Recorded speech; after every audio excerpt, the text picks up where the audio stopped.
Hey guys, welcome to the channel. Welcome to another video. It's that time of the week again. It's Premier League prediction time. We are heading really close now to the end of this Premier League campaign, and what an exciting campaign or final running we have in prospect here. The Premier League title race is yet to be decided. Top four is still on the line, and at least one relegation place is still yet to be decided, as well as we head to the final 4/5 games of the season for some teams. We're going to look into all the games that are coming up in this upcoming round of Premier League fixtures this weekend. But before we get into all of that, I would like to remind you all to please like the video and also subscribe if you're new. Both things are always and forever be greatly appreciated. But for now, let's get into the predictions. Okay, we're kicking things off with Brentford taking on Southampton. 3 o'clock kickoff on Saturday, this one. Big game, this one, in the sense that these two teams don't really have a whole lot to play for this season. More playing for pride to see out the rest of the campaign. They're both safe.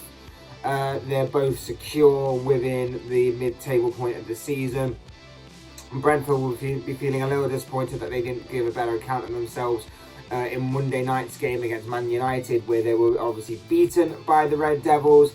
Whereas the Saints been hit and miss over the past several weeks. Both teams probably just playing for pride, like I say, but could also try and give themselves something to give them a good account of themselves ahead of maybe next season, something to build upon there.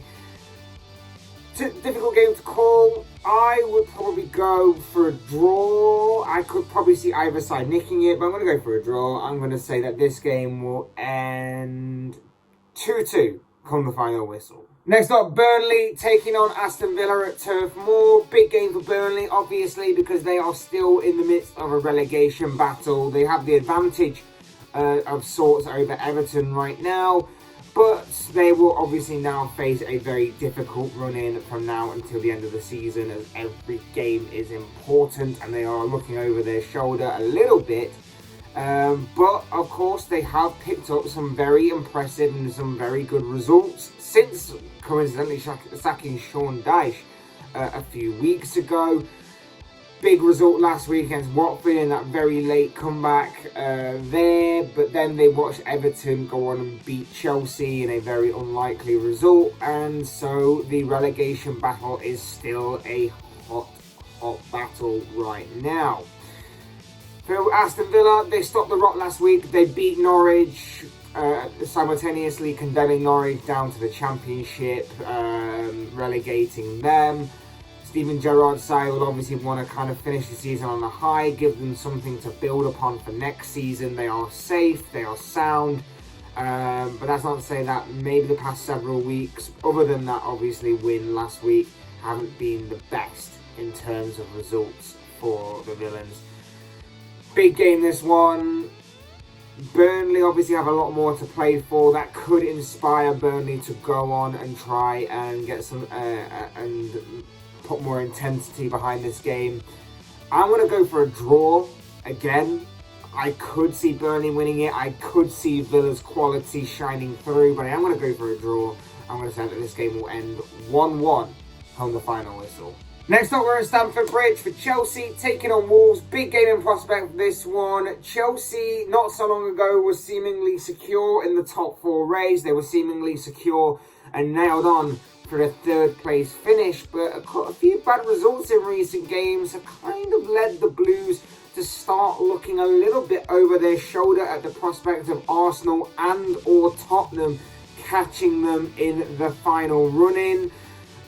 It's a massive game for Chelsea, this one. They need to keep their heads, keep their cool, and get the 3 points here to kind of put those fears to bed. Whilst Wolves, their European football voyage of sorts has taken a bit of a hit in recent weeks. Some bad results here and there have left Wolves a little bit down and a little bit in bad form recently. But again, this could be the kind of game in which maybe Wolves are looking at Chelsea and thinking maybe we could get something from this game. Now, there's obviously a lot of stuff going on with Chelsea off the pitch and the behind the scenes. That may have taken its toll on Chelsea over time, but I still think that they need to really focus on the task at hand in getting across the finish line this season. They need to find some momentum ahead of the FA Cup final that is yet to come in a few weeks' time. And obviously they need to finish within the top four, secure that, and get Champions League football for next season. In saying that, I do think the Blues will get there by hook or by crook. I think that they will be pretty much limping across the finish line from now until the end of the season, but I do actually see them winning this game. I am going to go for a 2-1 Blues win. We're off to Selhurst Park next for Crystal Palace taking on Watford, and this one is a bit of a foregone conclusion as in terms of the result, because Watford are pretty much down. It's not confirmed, it's not official yet, but because of what happened last week with Watford losing to Burnley and with everything that went off there in that late comeback by Burnley, the game is pretty much set for Watford. The writing is pretty much on the wall. They are pretty much down. The only thing that's keeping them within a shred of hope of staying up is goal difference, but it is very unlikely that Burnley will not at least get one more point between now and the end of the season to pretty much condemn Watford down to the Championship. And not only that, but Watford's goal difference is pretty poor and much worse than what Burnley's is. So they are pretty much down. They are pretty much playing for pride. I don't see there being a massive escape, a great escape type situation in this one. Watford are pretty much down, and they will play out to the final game of their confirmed Premier League status for now, at least, against Palace. Could throw caution to the wind in this game and just completely go for it. Could Roy Hodgson, and that could stun Palace. I see that possibly happening, but I think Palace has too much quality for Watford to handle. A draw possible, a Watford win, not completely out of the realms of possibility, but unlikely. I'm going to go for a Palace win. I'm going to say that Palace come out of this as 2-1 winners. Next we come to one of the two Saturday evening games. Yes, there's two this week. There's no midday kickoff on Saturday, but there is two evening kickoffs. Explain that one to me, I don't quite get it. Anyway, the first one we come to is the Amex Stadium, where Brighton will host Manchester United. Of course, Brighton come into this one in pretty good form, to be honest. They've actually been pretty decent in front of goal recently. Not something that we could say a lot about Brighton throughout the majority of the campaign. A lot of draws, and a lot of that down to not taking their chances in front of goal. But recently, Graham Potter's side have actually started to find the back of the net on a more consistent basis. Whereas Manchester United, of course, still seemingly riding high off the news of Erik ten Hag officially going to become the next Manchester United manager next season, with all the stuff that's going on behind the scenes, managed to pick up a pretty decent win on Monday night, in which they beat Brentford by 3-0. So obviously we want to carry that momentum into this game and get back-to-back wins for the first time in seemingly ages. Big game, interesting game.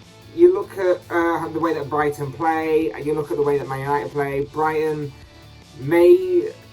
can turn up the pressure on Manchester United even more so. They can obviously get a good result in this game by their style of football and the key players that they have at their disposal. I think midfield battle is going to be key. Bazuma is going to be playing, especially he is obviously the main guy in the centre of the pitch for Brighton.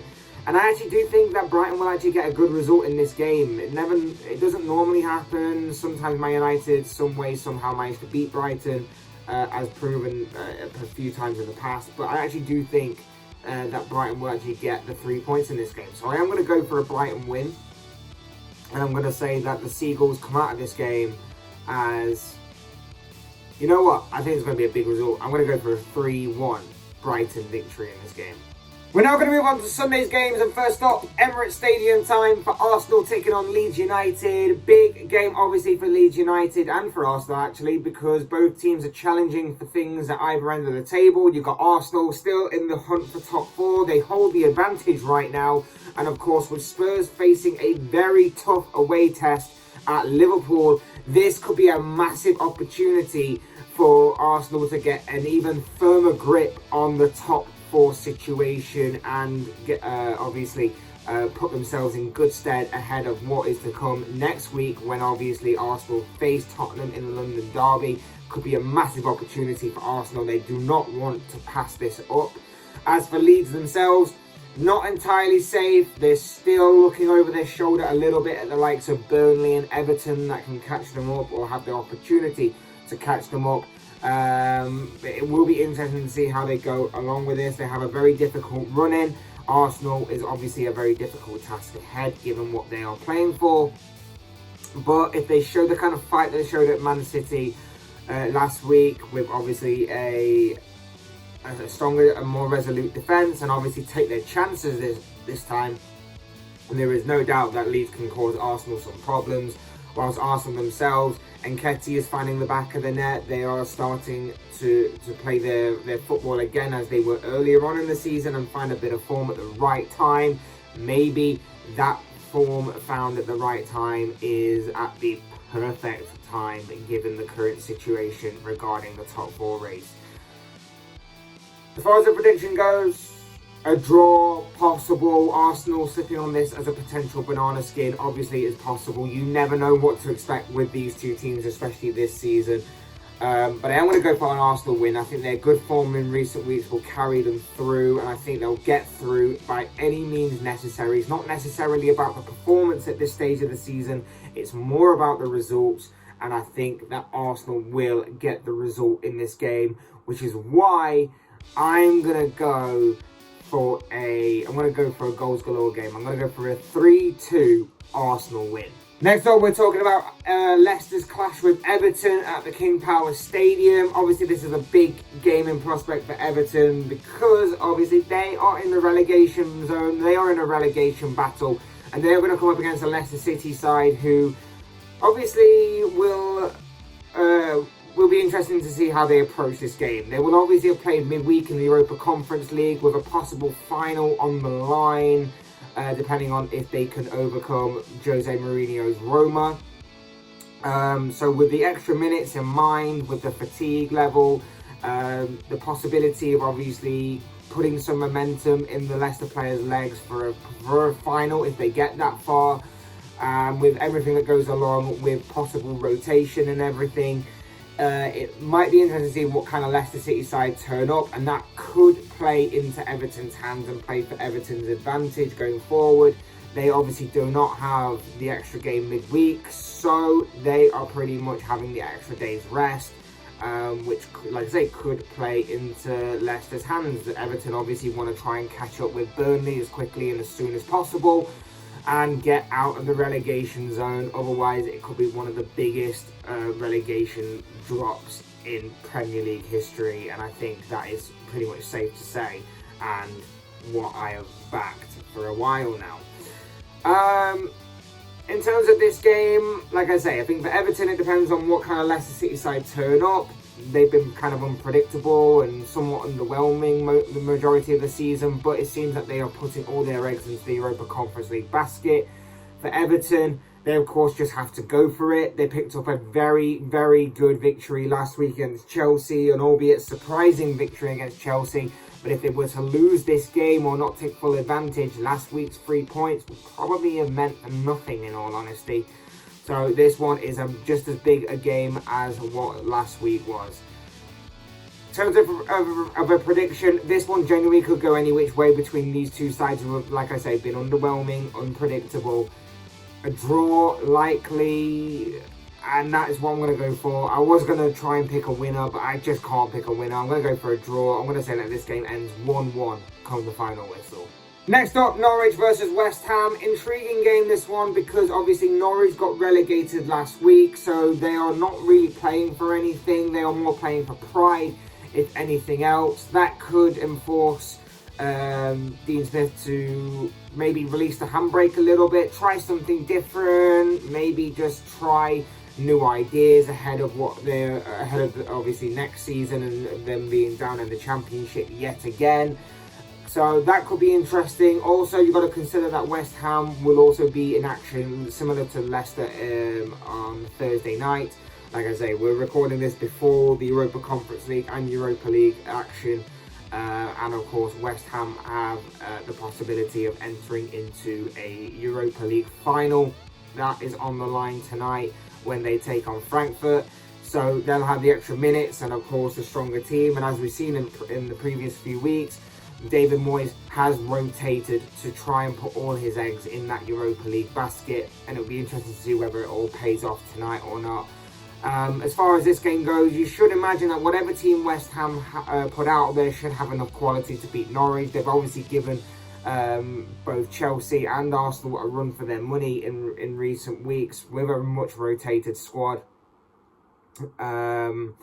Didn't get the results, but they did put up a very good fight, and I would imagine it will be the same again, but this time with maybe a lesser quality opposition, with all due respect to Norwich, that West Ham will come out of this with the 3 points, with the victory. And that is regardless of what happens tonight, whether it's a rotated squad or not, because they just have the quality and the strength and depth over a Norwich side. So I am going to go for a West Ham win. I am going to say that this game will end, I'm going to go 2-1 to West Ham.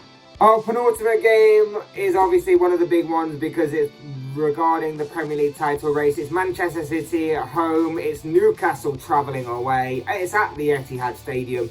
This one could be a very intriguing game ahead. We obviously saw how Liverpool dealt with Newcastle last week. It wasn't completely convincing, but it got the job done in the end. Liverpool got the 3 points against a very brave and battling Newcastle side.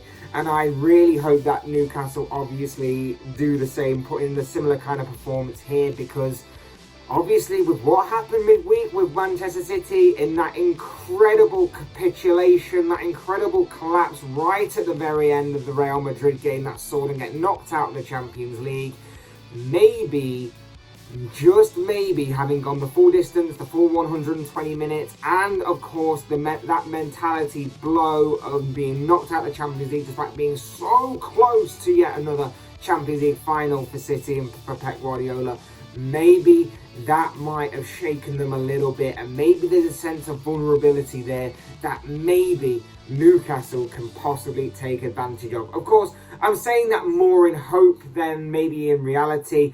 This is obviously the only thing that's left in Manchester City's season to play for. They have to maintain their Premier League leadership right now, their Premier League title charge. They, of course, hold all the cards in that. And as I mentioned in the previous video that I did earlier today, if they were to bottle the league from this position after bottling the Champions League, in the way that they did, this could be one of the biggest bottle job seasons in the history of football. It could be absolutely incredible scenes. Do I really expect it to happen? I'm always going to believe in Liverpool that they will catch City and that City will slip up.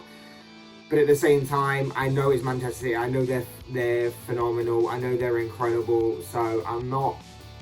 So I keep my belief, but I'm not expecting anything massive to happen, and like I say, I've got my fingers crossed. But if we're being honest, I think we all see a Man City victory in this game, and that's what I'm going to go with.